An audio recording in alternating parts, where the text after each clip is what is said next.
Every 15 minutes, someone in the United States dies from injuries in a drunk driving accident. We really say that they're not accidents, they're crashes, because they are choices, and people make those choices to drive impaired or to do irresponsible things behind the wheel. This is a mock accident performed at Creswell High School.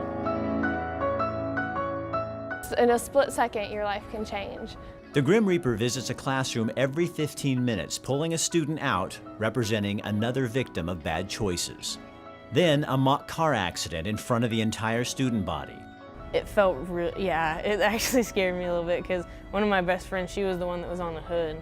And I just looked over and she looked up and all of her makeup was done and everything. And it looked like legit to me. She's all sprawled out and just looks up, and I was like, oh, and a tear went down the side of her face, and I was just like, oh, I just started breathing really hard. It just like really opened up my eyes to being like, oh, just the simplest mistake, simplest thing, that not buckling your seatbelt or getting in like a car with a drunk driver just can change your life forever.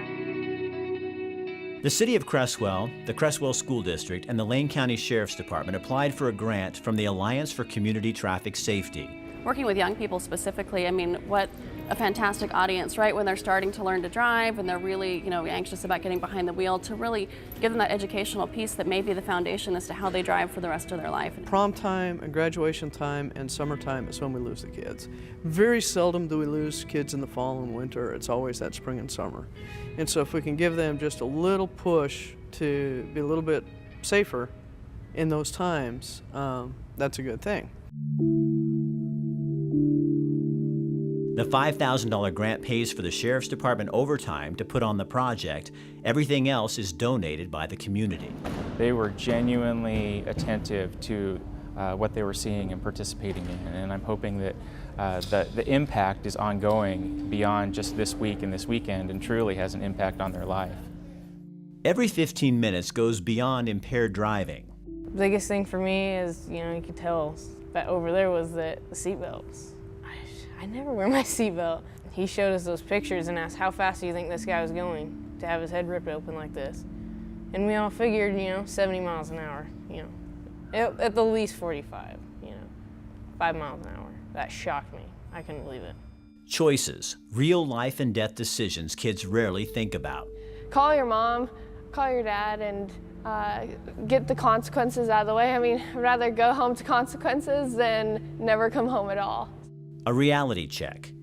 Writing a letter to your parents explaining your death becomes all too real. It made me think about how I act towards them, because I'm not bad to them, I just don't acknowledge them as much as I should, because I've just lately been kind of distant from them, always wanting to leave the house, go do whatever. And my mom was like, you can talk to me about anything. And I was like, yeah, I know, I got it, thanks, Mom, like I do. And then I was writing it and I was like, I'm dead now. And I just brushed it off like that. I said that to her and now I'm dead. And I can't say anything else. So why does that bring tears to your eyes? Just for the sheer fact that they brought me into this world, and everything they've done for me, and I just brushed them off. How can you do that? How can you leave the world knowing that you did that?